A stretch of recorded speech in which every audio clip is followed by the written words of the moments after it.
Pak, saya mendengarkan ya. Ya. Dan jadi ada 3 pertanyaan bersamaan nih Pak Beni. Yang pertama barang terkait yang ada di gudang pengiriman tadi. Kemudian yang kedua tentang BPJS. Kemudian yang ketiga yang barusan ini barang yang dikirim katanya 500 US dollar padahal barangnya tidak sampai 500. Monggo Pak Beni. Oke, dari yang terakhir dulu ya, Mbak. Terima kasih. Jadi aturan yang sedang dibuat bukan oleh saya nih ya. Saya bukan pembuat aturan itu, Mbak. BP2MI itu yang memperjuangkan agar ada aturan yang mempermudah pengiriman barang milik PMI plus mendapatkan diskon atau relaksasi pajak bagi PMI. Nah, aturan itu sedang dibuat nih, ya. Oleh siapa nanti dikeluarkannya? Oleh Menteri Perdagangan melalui perubahan peraturan Menteri Perdagangan. Nanti Menteri Keuangan akan mengeluarkan juga aturan, yaitu PMK, namanya Peraturan Menteri Keuangan, gitu ya. Nah, BP2MI itu hanya pengusul. Yang disetujui dari usulan BP2MI adalah barang milik PMI akan mendapatkan relaksasi dalam 1 tahun sebesar 1.500 US dollar. Lumayan lah. Kalau dirupiahkan 24 juta kan. Dibagi 3 kali pengiriman. Berarti per pengiriman dalam 1 tahun 500 ya US dollar relaksasinya. Kemudian 500 US dollar lagi. Dan 500 US dollar lagi. Dalam setiap pengiriman, Mbak. Nah, dalam kasus Mbak dia mengirim di bawah nilainya 500 US dollar, berarti udah otomatis gratis dong, kan gitu ya. Kalau perlu dengan aturan yang nanti dikeluarkan ini, kalau perlu misalnya ya udah kirim per 500 US dollar aja, agar nanti zero, kan gitu ya harapannya. Tapi apakah Mbak hanya dibatasi mengirim senilai 500 US dollar? Enggak. Apakah nilai Mbak barangnya dalam satu pengiriman 2.000 US dollar? Ya nggak apa-apa. Tapi dalam satu pengiriman Mbak hanya mendapatkan keringanan yaitu 500 US dollar. Mbak ngirim lagi, misalnya yang kedua nih dalam 1 tahun nilainya 1.500 US dollar nih Mbak kirim. Nggak apa-apa. Tapi Mbak hanya mendapatkan pengurangan keringanan 500 US dollar lagi. Demikian juga yang ketiga ya.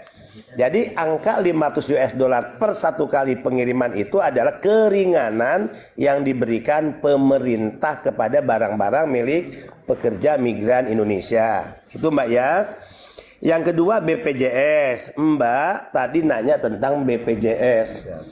BPJS ketenagakerjaan Mbak. Jadi BPJS kesehatan ini kan belum ya diatur karena Permenkesnya belum keluar.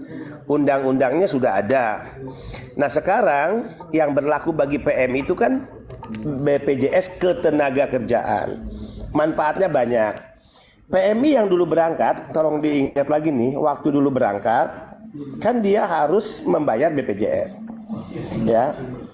Yang dilupakan oleh PMI, ini catat nih, yang lalai PMI, ketika dia memperpanjang kontrak dia tidak membayar BPJS. Tapi saya tidak mau jika disalahkan pada PMI-nya. Saya kritik keras BPJS. Saya katakan, Anda ingin PMI bayar BPJS, tapi Anda tidak punya kantor BPJS di Hong Kong, Anda tidak punya kantor BPJS di Taiwan, Anda tidak punya kantor BPJS di Singapura. Terus mereka bayar di mana? Ini pernyataan saya pada mereka loh. Saya nggak mau PMI disalahin. Kedua, mereka katakan begini, tapi kan kami sudah punya aplikasi, mereka bisa membayar lewat aplikasi. Oke, tapi kapan Anda sosialisasi kepada PMI? Pernahkah Anda datang ke Hong Kong, kumpulkan PMI Hong Kong dan Anda sosialisasi di situ? Bahwa sekalipun tidak ada kantor, mereka bisa membayar lewat aplikasi. Tidak pernah Anda lakukan, saya katakan. Pernahkah Anda datang ke Singapura, kumpulkan semua PMI Singapura asal Indonesia, dan Anda sosialisasi di situ? Tidak pernah Anda lakukan. Jadi intinya Mbak, BPJS itu pasti manfaatnya sangat banyak karena banyak yang akan di cover oleh ya BPJS. Yang meninggal amit-amit ya, tapi jelas di cover, yang sakit juga di cover. Bahkan dulu di awal-awal saya masuk ini lebih sial Mbak. Orang sakit tidak akan di cover jika berobat di luar negeri. Syaratnya dia harus kembali ke Indonesia. Saya lawan aturan ini. Saya katakan Anda jolim. Saya katakan kepada BPJS, Anda jolim. Bagaimana bisa? Saya katakan mereka sudah membayar, tapi dia tidak bisa di cover oleh Anda hanya karena alasan dia tidak berobat di Indonesia. Logika apa yang Anda pakai? Dari Hong Kong misalnya kalau dia sakit, apakah dia harus pulang ke Indonesia? Tiket Hong Kong ke Indonesia bisa 5 sampai 6 juta. PP 12 juta. Jangan-jangan biaya rumah sakit hanya 5 juta. Berarti dia nombok dong. Nah, itu kita ya. Boleh saya ngomong Gimana, lagi? Boleh saya ngomong lagi? Ya tunggu, ini masalah yang BPJS dulu Mbak ya. BPJS dulu ya. Oke. Ya, tadi BPJS ya. Jadi sekarang dengan kritik itu akhirnya mereka merubah lagi ya lewat Permenaker bahwa yang sakit tidak harus berobat di Indonesia, dia tetap bisa berobat di Singapura kah, di Hong Kong di mana dia bekerja dan di reimburse biayanya ya. Oke, dan ada yang salah mengerti juga. Ada yang beranggapan BPJS tenaga kerja itu dibayar tiap bulan. Tidak.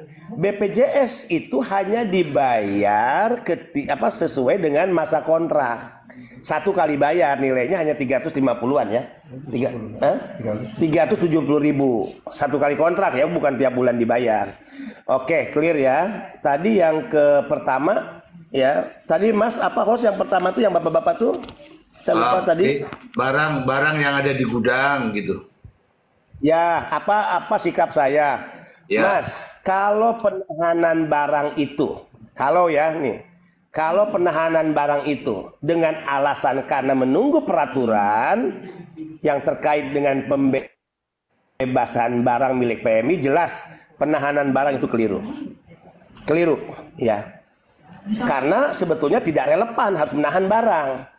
Sampaikan aja kepada PMI, maaf para pekerja migran, barang-barang Anda ini belum bisa dibebaskan pajaknya, belum bisa diringankan biayanya karena peraturannya masih dalam pembahasan. Tapi barang jangan ditahan, kan gitu sebetulnya.